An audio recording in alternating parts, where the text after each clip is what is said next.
Hello everyone, আসসালামু আলাইকুম ওয়া রাহমাতুল্লাহি ওয়া বারাকাতুহু। আপনারা সবাই কেমন আছেন? আমি আল্লাহর রহমতে অনেক ভালো আছি। আজ আমি আপনাদেরকে শেখাবো লসাগু। লসাগু জানতে হলে আপনাদেরকে প্রথমে লসাগুর পুনরূপ শিখতে হবে। লসাগুর পুনরূপ হলো লঘিষ্ঠ সাধারণ গুণিতক। চলুন এখন আমরা লসাগু করি। লসাগু করার ক্ষেত্রে আপনাদেরকে প্রথমে জোড় সংখ্যা আর বিজোড় সংখ্যা চিনতে হবে, কারণ একটা লসাগু অঙ্কের মধ্যে যদি দুটো জোড় সংখ্যা থাকে তাহলে প্রথমে আমাকে 2 দিয়ে ভাগ করতে হবে, মানে 2 দিয়ে লসাগুটা করতে হবে। তারপর যদি একটা লসাগু করার ফলে 2 দিয়ে করার পরে যদি এই সংখ্যাগুলো বিজোড় মান হয় তাহলে আমাকে করতে হবে 3 দিয়ে। 3 দিয়ে যদি সংখ্যাটা না যায় তাহলে করতে হবে 5 দিয়ে। 5 দিয়ে যদি না যায় তারপর হবে 7 দিয়ে। 7 দিয়ে না গেলে হবে 9 দিয়ে। 9 দিয়ে না গেলে হবে 11 দিয়ে। এভাবে ক্রমান্বয়ে আমার অঙ্কগুলো করতে হবে। আর জোড় সংখ্যা যদি দুটো থাকে তাহলে আমি শুরু করবো অঙ্কটা 2 দিয়ে। আর বিজোড় সংখ্যার মান সবসময় বিজোড় সংখ্যা দিয়ে করতে হবে। চলুন এখন আমরা লসাগুটা করে নিই। এখানে প্রথম সংখ্যা আছে 9, তারপর আছে 16, তারপর আছে 18। আমরা দেখতেছি যে এখানে 16 হলো জোড় সংখ্যা, 18 হলো জোড় সংখ্যা। তাহলে 16 আর 18 যেহেতু জোড় সংখ্যা আর এখানে দুটা জোড় সংখ্যা আছে, তাহলে আমি প্রথমে করব 2 দিয়ে। চলুন এখন আমরা 2 দিয়ে লসাগুটা করে নিই। তাহলে 2 দিয়ে যদি করি, 2 দিয়ে কখনো 9 ভাগ যায় না, কারণ এটা হলো বিজোড় মান। তাহলে আমি 9 এ 9 লিখবো। তারপর এখানে 2 দিয়ে আমি 16কে ভাগ করব। তাহলে 2 দিয়ে যদি আমি 16কে ভাগ করি তাহলে হয় 8 দুগুণ 16। আমি এখানে 8 লিখব। তারপর 2 দিয়ে আমি 18কে ভাগ করব। তাহলে 2 দিয়ে যদি আমি 18কে ভাগ করি তাহলে হয় 9 দুগুণ 18। আমি এখানে 9 লিখব।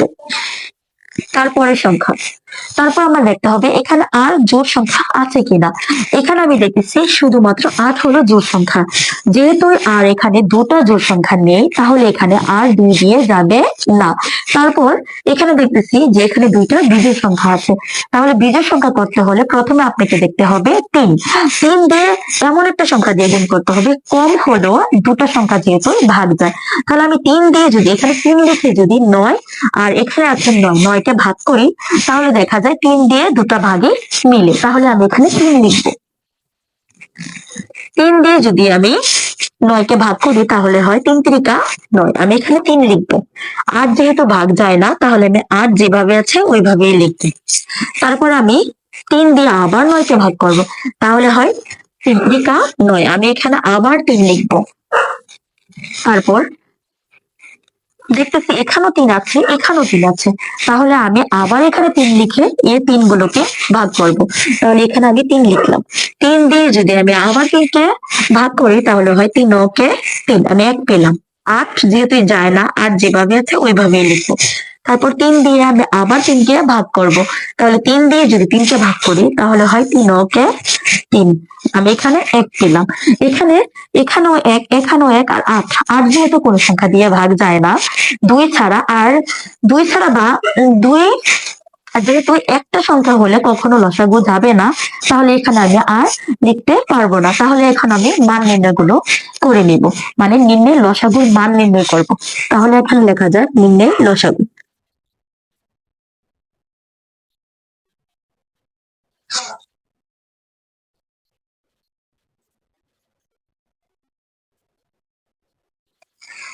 তাহলে এখানে যে সংখ্যাগুলো আছে সবগুলো সংখ্যা আমি লিখবো শুধু 1 ছাড়া। তাহলে এখানে সংখ্যা আছে 2, আমি 2 লিখে গুণ দিব। তার পরবর্তী সংখ্যা আছে 3, এ 3 লিখবো। তারপর গুণ দিব। তার পরবর্তী সংখ্যা আছে 3, এ 3 লিখবো। তারপর গুণ দিব। এখানে 1 ছাড়া যে সংখ্যাটা আছে ওই সংখ্যাটা আমি এখানে লিখবো। তাহলে 1 ছাড়া সংখ্যা আছে এখানে 8, আমি এখানে 8 লিখবো। তারপরে সবগুলো সংখ্যা আমি এখন গুণ করব। চলুন এখন আমরা গুণ করি। তাহলে 2 দিয়ে যদি 3কে গুণ করি তাহলে 3 দুগুণা হয় 6। আমি এখানে 6 পেলাম। এই 6 দিয়ে যদি আমি আবার 3কে গুণ করি তাহলে হয় 6 কে 6, 6 দুগুণা 12, 3 6 18। এখানে মান আমি 18 পেলাম। এই 18কে আমি আবার 8 দিয়ে গুণ করব। তাহলে 18কে যদি আমি 8 দিয়ে গুণ করি তাহলে হয় 8 8 64। এই 64 এই 4 আমি এখানে লিখবো। আমার হাতে আছে 6। এই 6 সংখ্যাটা আমি পরবর্তী সংখ্যার সাথে যোগ করব। তাহলে 8 এর নামটা যদি আমি আবার একবার পড়ি তাহলে হয় আটকে আট, আর যে ছয় আছে এই ছয় আমি যোগ করবো, তাহলে আটের সাথে যদি ছয় যোগ করে তাহলে কত হয়? আটের পরে 9, 10, 11, 12, 13, 14, আমি এখানে 14 লিখলাম। তাহলে মোট মান হলো 144। তাহলে আমি এখানে ফল লিখবো 144। আজ এই পর্যন্ত। পরবর্তী ভিডিও দেখার জন্য আমার চ্যানেলটি সাবস্ক্রাইব, লাইক, কমেন্ট, শেয়ার করে আমার পাশে থাকবেন। আপনারা যদি আমার চ্যানেলটি সাবস্ক্রাইব করেন তাহলে পরবর্তী ভিডিওগুলো আপনারা সবার আগে পাবেন।